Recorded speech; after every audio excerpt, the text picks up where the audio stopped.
नमस्कार प्यारे साथियों। हिंदी साहित्य के अंतर्गत आज इस क्लास में आदिकाल बताने जा रहा हूँ।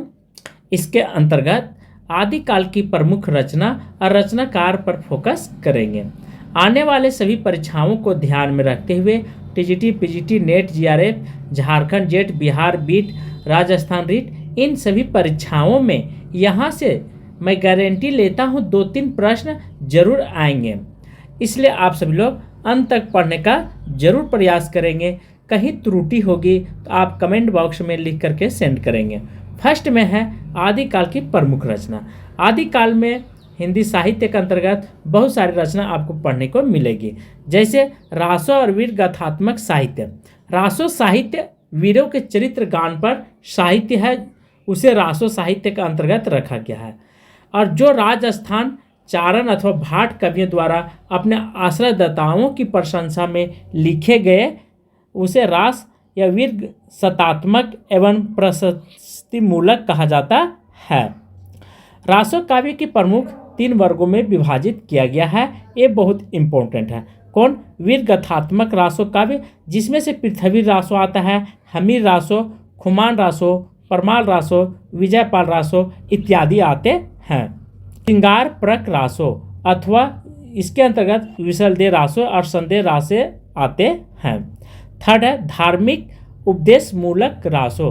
काव्य उपदेश रसायन रास, चंद्रवाला रास, स्थूलभद्र रास, भरतेश्वर बहुल रास और रेवंतगिरी रास इत्यादि आते हैं। किसमें? तो धार्मिक उपदेश मूलक रासों के अंतर्गत। इसमें धार्मिक के बारे में ज़्यादा लिखी गई है इन ग्रंथों में। इसमें प्रबंध आत्मक पृथ्वी रासो और मुक्तक तथा इत्यादि पाए जाते हैं। रासो शब्द की उत्पत्ति के बारे में समझेंगे। कविराज श्यामलाल तथा काशी प्रसाद जायसवाल रहस्य मानते हैं। क्या मानते हैं? रहस्य। किसकी? रासो की उत्पत्ति। उसी प्रकार पंडित हजारी प्रसाद शास्त्री ये राजयश से मानते हैं उत्पत्ति। रामचंद्र शुक्ल और विशलदेव रासों से प्रयुक्त रसायन शब्द से रस या रासों की उत्पत्ति के बारे में मानते हैं। ग्रासा दत्रासी जो हैं यह राशियों से कहते हैं।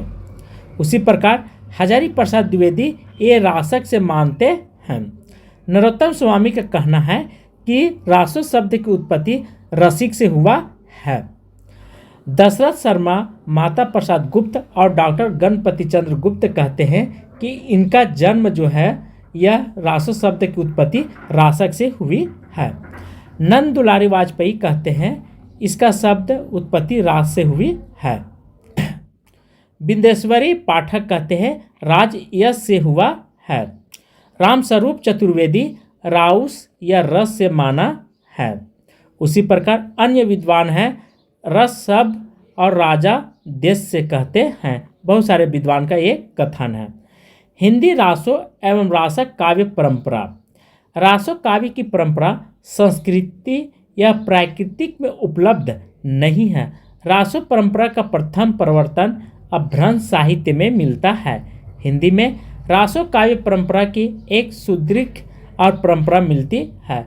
रासो काव्य परंपरा में चंद्रवरदायी प्रवर्तक कवि के रूप में मान्य है। रासो काव्य परंपरा के उपलब्ध ग्रंथ 2 प्रकार के हैं। एक है गीत नृत्य परख, जिसमें स्वामी राजस्थान पश्चिमी और राजस्थान गुजरात में प्रसिद्ध रासो ग्रंथ, तथा सेकेंड है छंद विवेधी परख धारा, जिसमें राजस्थान तथा शेष हिंदी प्रदेश प्रसिद्ध रासो ग्रंथ हैं। उपदेश रसायन। उपदेश रसायन की रचना जिनदत्त सूरी के द्वारा किया गया है 1134 ईस्वी में। अपभ्रंश में रचित यह रासो काव्य परंपरा प्राचीनतम ग्रंथ है। इसमें जैन धर्म प्रदेश 32 छंदों में रचित हैं। भरतेश्वर बहुबली रास। मणि जिन विजय ने इस ग्रंथ को जैन साहित्य की रास परंपरा का प्रथम ग्रंथ माना है। इसकी रचनाकार 1184 ईस्वी में शालिभद्र सूरी के द्वारा किया गया था।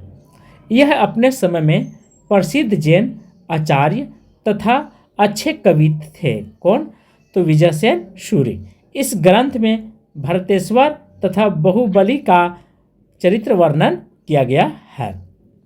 यह दोनों चरित्र नायक संस्कृत प्राकृतिक तथा अपभ्रंश में भी काव्य रचना का विषय रहे हैं। प्रस्तुता कृति में इनकी जो कथा वर्णित है उसमें उन्हें अयोध्यावासी ऋषि भाव जिनेश्वर के यहाँ सुनीता और सुमंगला से उत्पन्न बताया गया है। आयु में बड़े थे एवं पराक्रमी भी अधिक थे।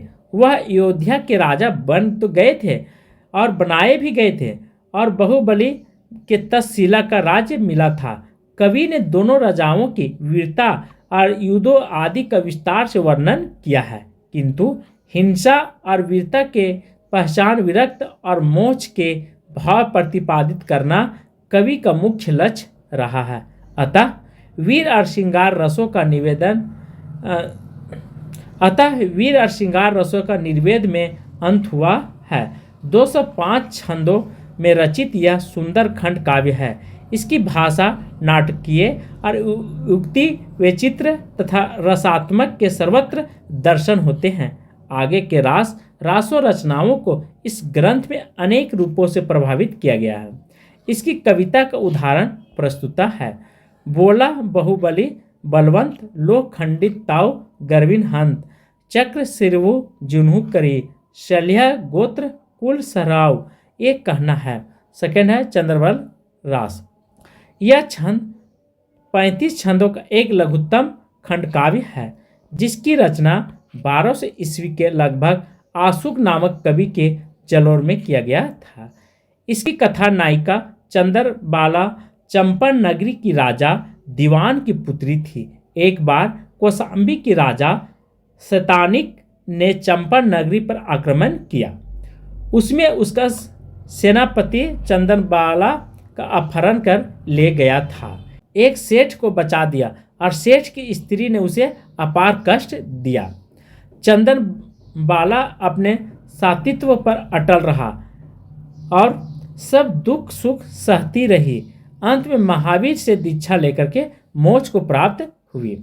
इस लघु कथात्मक पर आधारित यह जैन रचना करुण रस की गंभीर व्यंजना करती है। भाव सौंदर्य के जितने चित्र इसके रचिता में अंकित किया गया है सभी इसकी काव्य निष्ठा वंचित करते हैं। ये हमने पूरे विस्तार से बता दिया है चंद्रबल रास के बारे में, ठीक है।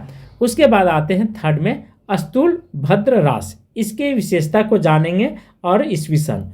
इसकी रचना आपको ध्यान रखना है 1209 ईस्वी में हुई थी। किसकी? अस्तुलभद्र रास की। जिनके द्वारा किया गया था वो जिंदत सूरी के द्वारा यह लिखी गई कृति है। अस्तुलभद्र की क्या लिखी गई है? तो अस्तुलभद्र कोसा वेश्या के विषय में अन्य रचनाएं भी मिलती है, किंतु इस कृति की सभी घटनाओं से उनका प्रत्यक्ष संबंध नहीं है, ठीक है। ये ध्यान रखेंगे। किसके अंतर्गत? अस्तुलभद्र रास है 1209 ईस्वी। घटनाओं के माध्यम से लोक घट के रूप में अस्तुलभद्र का स्वयं चित्रित करके कवि ने काव्य की विशिष्टता बना दिया है। कोसा वेश्या के पास भोगलिप्त रहने वाले अस्तुलभद्र कवि ने जिन धर्म को दीक्षा लेने के बाद मोक्ष के अधिकारी सिद्ध किया है।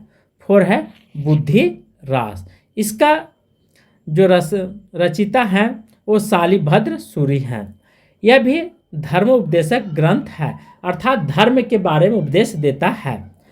पथ भ्रष्ट व्यक्तियों को मार्ग निर्देशन का इसका उद्देश्य है। इसकी रचना शालिभद्र सूरी, इसकी रचना 1184 ईस्वी में की गई थी।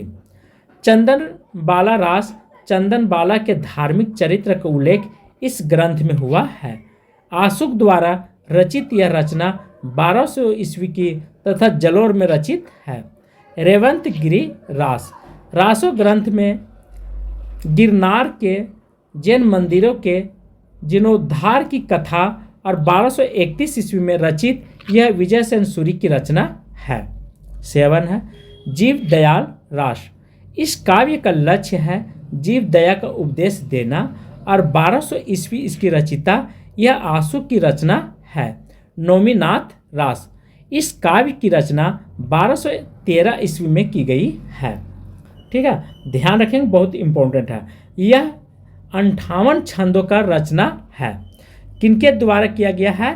तो नौमीनाथ के चरित्र सरस शैली में प्रस्तुत किया गया है और यह ध्यान रखेंगे इसमें कृष्ण का वर्णन किया गया है।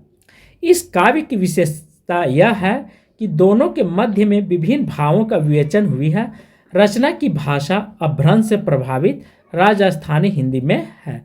9 है रेवंत गिरी रास। यह विजय सेन सूरी की काव्य कृति है। 1231 ईस्वी में लगभग लिखी गई है। इस काव्य में तीर्थकर नेमिनाथ की प्रतिमा और रेवंत गिरी तीर्थ का वर्णन किया गया है। आत्रा तथा मूर्ति स्थापना की घटनाओं पर आधारित यह राष्ट्रीय वास्तुकलात्मक सौंदर्य का भी आकर्षक प्रस्तुत करता है। प्राकृतिक के रमणीक चित्र इस काव्य की भाव तथा कला पक्ष का श्रृंगारिक करती है। ये हमने आदिकाल का प्रमुख विशेषताओं के बारे में बता दिया हूँ। तो आशा है आप सभी को अच्छा लगा होगा। तो एक लाइक एक सब्सक्राइब जरूर करेंगे। थैंक यू, धन्यवाद।